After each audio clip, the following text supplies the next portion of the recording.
Pokemaniacs rejoice! Pokemon Sword and Shield has sold around 6 million copies, making it one of the fastest selling series, and I would certainly hope so with how large of a series Pokemon is. However, there are some implications that do come with such quick sales figures and such large ones, so we're going to address the pros, the cons, and the consequences of this in today's video.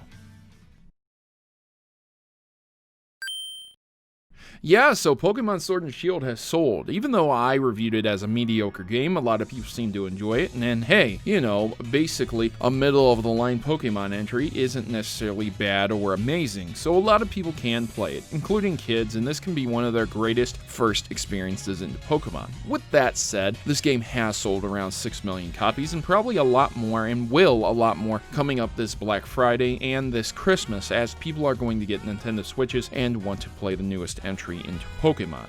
That being said, with all of the sales and these additions, what does this necessarily mean? I want to begin with a lot of people boycotting this game because of its graphical prowess, the animations being crappy, the reused animations, and the blatant lies that Game Freak told, as well as the cut National Dex content. This sets a precedence that everybody is able to accept this, that Game Freak doesn't necessarily have to make a game that's going to knock it out of the park and going to be one of the absolute best games that they've ever made in the world. Everybody is satisfied with the work that they did, clearly, by purchasing the game. That doesn't necessarily mean that you don't like the game or you don't have criticisms for it, and that doesn't necessarily mean that I am hacking or knocking or trying to take the game down a couple pegs just because I have some personal beef with it. I like the game. It's a decent entry into the Pokemon series. Being mediocre doesn't necessarily mean it's absolutely terrible or one of the most perfect games. It's just midline.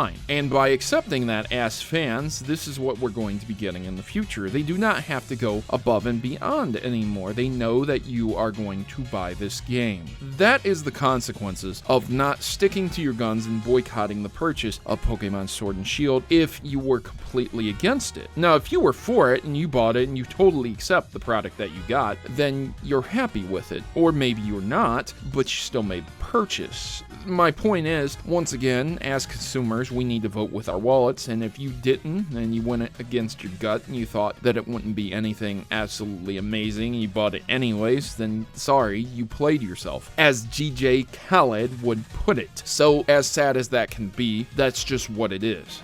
These days, I believe that the Pokemon games that are going to be coming out are going to be very, very similar to Pokemon Sword and Shield in the simple fact that they are going to be region locked with very specific Pokemon that Game Freak wants to introduce and create very specific variations, some new gameplay elements like Dynamax was being introduced, and phasing out some older ones that they didn't want to continue. Is that good? Is that bad? I'm not particularly sure. Would you like to play a remake of Pokemon Diamond, Pearl, and Platinum Generation 4 with Dynamaxing instead of Mega Evolutions and Z moves? That's truly something you're going to have to ask yourself, because that's a potential. That's something that could come out, and they could cut the decks on that because they want to. That's what they want to do, and they know you'll accept it as buying consumers. Will they do that? I'm not sure. But this is what they want to do going forward, and it seems that everybody accepts this. If you didn't accept it, and you don't, just because you don't accept cut content, congratulations. You now have to wait until the next game, but I seriously doubt it's going to include all of the Pokemon. If it does, it'll likely be a remake of the Alola region. So you're going to be waiting probably 10 to 15 to 20 years if they do indeed ever remake that game. More than likely, Diamond, Pearl, and Platinum will be next, and then Black and White, and then maybe X and Y in the future. It's very hard to tell,